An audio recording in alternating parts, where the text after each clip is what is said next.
warahmatullahi wabarakatuh. Apa kabar anak-anak? Semoga kalian tetap sehat dan selalu dalam lindungan Allah Subhanahu wa taala. Jangan lupa walaupun di rumah kalian tetap jaga kebersihan untuk mencegah penyebaran virus COVID-19. Baik anak-anak, kali ini Bapak akan melanjutkan materi di kelas 7. Ya, setelah kalian kemarin melaksanakan PTS atau penilaian tengah semester. Nah, kali ini Bapak akan melanjutkan kembali materi prakarya kelas 7. Pada bab 2 ini kita akan membahas tentang jenis-jenis tanaman sayuran. Alangkah baiknya sebelum kita mulai pembelajaran kita kali ini, kita berdoa terlebih dahulu. Semoga apa yang nanti akan kita pelajari dapat bermanfaat untuk kita. Berdoa menurut agama dan kepercayaan masing-masing. Mulai.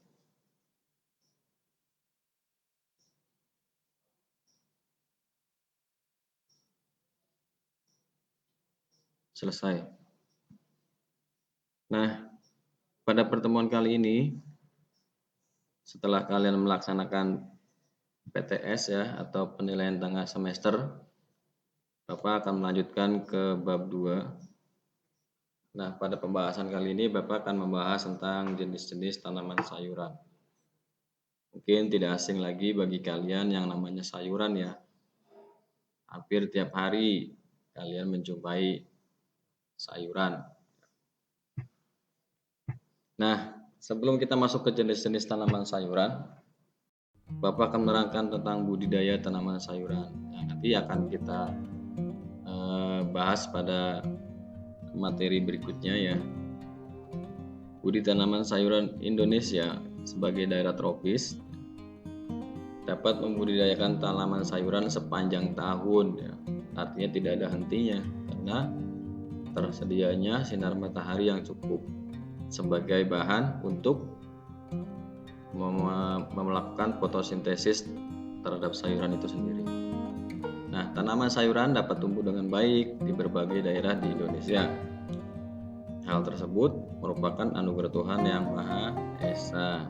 Nah, kita patut bersyukur ya atas melimpahnya sumber daya alam yang berupa tanaman sayuran di Indonesia ini.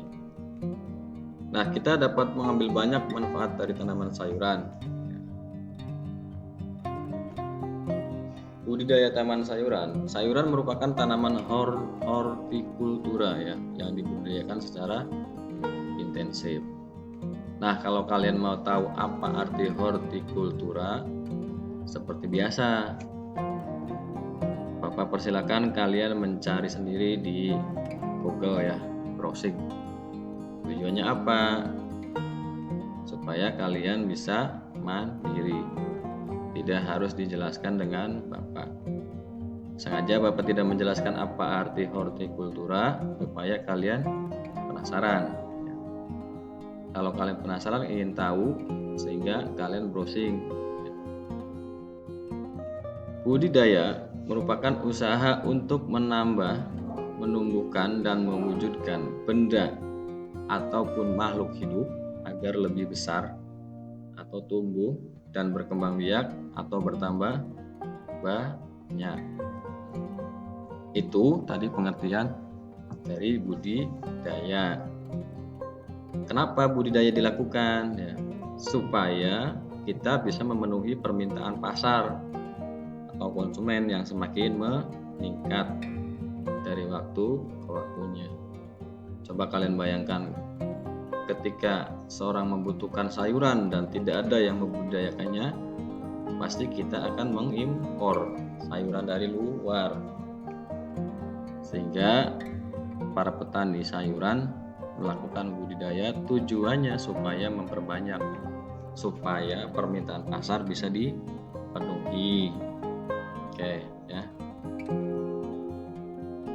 Peningkatan permintaan sejalan dengan meningkatnya kebutuhan manusia karena kesadaran akan manfaat mengkonsumsi sayuran. Nah, sayuran ini merupakan bahan pangan asal tumbuhan yang mempunyai kadar air dan serat yang sangat tinggi, mengandung banyak vitamin dan mineral yang sangat diperlukan oleh tubuh kita. Jadi kalau kalian mau sehat, jangan makan yang instan-instan. Contohnya mie instan itu jelek.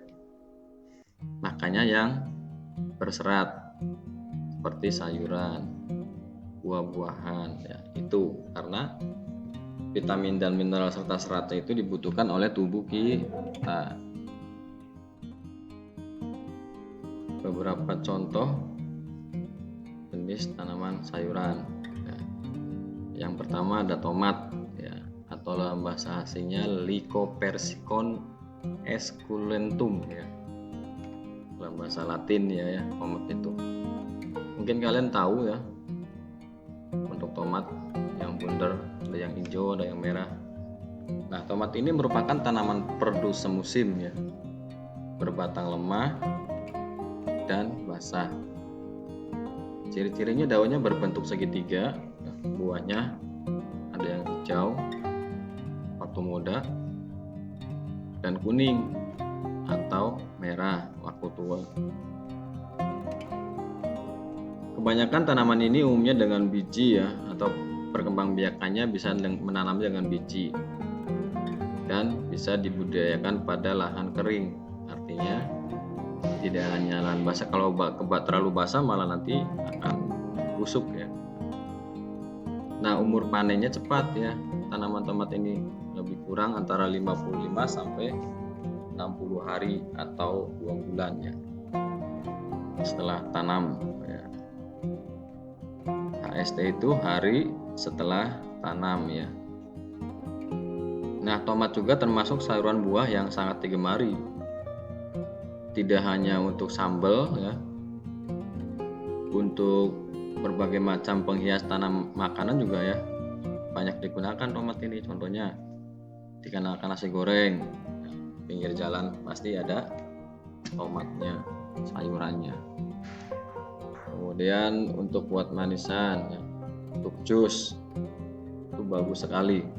Jus tomat mengandung vitamin A untuk kesehatan mata ya.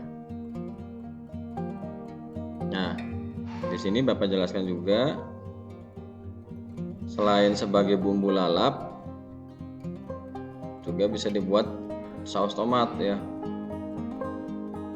atau minuman jus ya.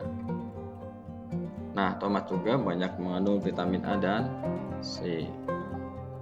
Yang kedua, contoh dari tanaman sayuran itu ada bawang merah, juragan bawang ya. Siapa sih yang gak kenal dengan bawang merah? Setiap masakan hampir ya di Indonesia itu menggunakan bawang merah. Nah, di sini Bapak akan menjelaskan bawang merah ya, atau yang dalam bahasa Latinnya Allium cepa. Kebanyakan digunakan untuk bumbu ya, bumbu masakan. Kalau kamu nggak percaya, lihat aja ke dapur ibumu ya. Jangan dapur tetangga, lihat dapur ibumu. Kamu pasti menemukan bawang merah ya di tempat bumbu. Nah, selain dimanfaatkan sebagai bumbu dapur, bawang merah juga bisa dimanfaatkan sebagai rempah dan obat ya. Kenapa bisa dipakai obat?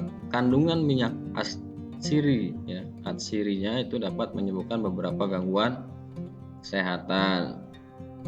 Contohnya ketika perut kembung ya, kamu parut bawang kemudian dioleskan, masuk angin ya.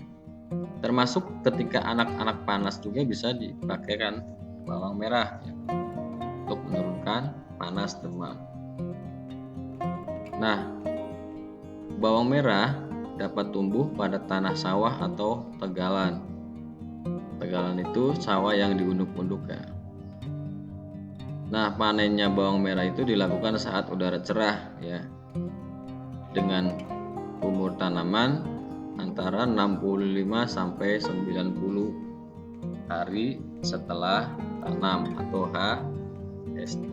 Jadi 3 bulan kamu sudah bisa memanen bawang kalau dalam jumlah banyak ya. Dan menanamnya juga gampang, artinya perkembangbiakannya juga gampang. Kamu iris bawang tengahnya, kemudian kamu taruh di pot, nanti dia akan tumbuh sendiri. Nah, itu cara perkembangbiakan bawang merah ya. Nah, berikutnya ada kangkung. Kangkung itu kayak bahasa Jepang ya, kangkung. Bukan ya, kangkung itu atau dalam bahasa Latinnya Ipomea reptans ya, termasuk sayuran daun yang mudah dibudidayakan dan populer. Kamu taruh saja kangkung di dalam air atau bak, dia pasti akan tumbuh. Nah, itu cara berkembangbiakannya gampang sekali. Nah, hampir setiap penjual sayuran menjual kangkung ya. Kangkung dapat tumbuh dengan baik di daerah dataran rendah. Terdapat dua jenis kangkung yang bisa dibudidayakan, yaitu kangkung darat dan kangkung air. Nah, kangkung air ini memiliki daun dan batang yang lebih besar dibanding dengan kangkung darat. Kangkung darat dipanen pada hari ke-27 setelah tanam. Artinya belum mencapai sebulan juga bisa tanam ya. Kangkung ini sangat cepat sekali pertumbuhannya. Nah, pemanenannya dapat dicabut langsung atau dipotong dengan menyisakan buku batang ya. Nah, setelah buku batangnya dipotong, kemudian kangkung akan tumbuh kembali daun-daunnya. Nah, bisa dipanen kembali, jadi tidak harus menanam lagi. Cukup dipotong, nanti dia akan tumbuh lagi. Gitu seterusnya ya. Nah, yang berikutnya ada bayam. Popai ya, ingat popai ya. Popai itu kalau makan bayam langsung kuat. Nah, itu hanyalah kiasan saja ya. Nah, bayam atau yang dalam bahasa Latinnya Amaranthus sp termasuk sayuran dataran tinggi yang dingin ya. Tetapi dapat hidup juga di dataran rendah. Nah, di Indonesia bayam dapat tumbuh sepanjang tahun dan ditemukan pada ketinggian 5-2000 meter di bawah permukaan laut ya. DPL itu di bawah permukaan, di atas permukaan laut. Sorry, kalau di bawah namanya menyelam ya. Jadi DPL itu di atas permukaan laut. Ketinggiannya mencapai 5-2000 meter.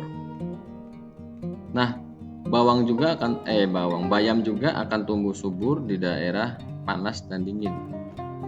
Bayam dapat tumbuh subur di dataran rendah pada lahan terbuka yang udaranya agak panas. Bayam merupakan tanaman dikotil yang memiliki sifat batang basah atau dalam bahasa Latinnya herbaceous ya, dengan bentuk batang bersegi. Sifat permukaan batang pada bayam licin, beralur dengan arah tumbuh batang yaitu tegak ke atas. Nah, berdasarkan panjang umur batang, bayam termasuk tanaman muda atau anus. Bayam dapat dicabut atau bisa dipanen pada hari ke-25 sampai 30 hari setelah tanam. Dan seterusnya hingga semuanya selesai panen. Paham anak-anak? Oke. Yang berikutnya ada sawi. Sawi atau tumbuhan hijau ini adalah sekelompok tumbuhan dari marga Brassica ya, yang dimanfaatkan daunnya atau bunganya sebagai bahan pangan atau sayuran, baik segar maupun diolah ya. Penyebutan sawi biasanya mengacu pada sawi hijau. Ada pula sawi putih. Jadi ada sawi hijau dan sawi putih ya, yang biasa dibuat sup atau diolah menjadi asinan.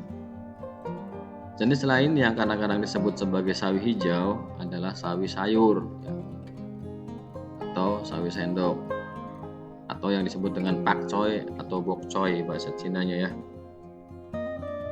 Merupakan jenis sayuran daun kerabat sawi yang mulai dikenal pada dunia boga Indonesia. Nah, sawi dapat dipanen pada umur 40 sampai 50 hari ya. Mulai dilakukan pada minggu ke-7 setelah tanam. Nah, kalau kalian tidak bisa membedakan sawi yang hijau dengan sawi yang putih, kalian beli mie ayam. Nah, itu ada sawinya, sawi yang hijau. Ya. Oke, berikutnya ada apa lagi anak-anak? Berikutnya, kita sambung minggu depan ya, yang berikutnya. Nah, itulah yang Bapak bisa sampaikan sama kalian.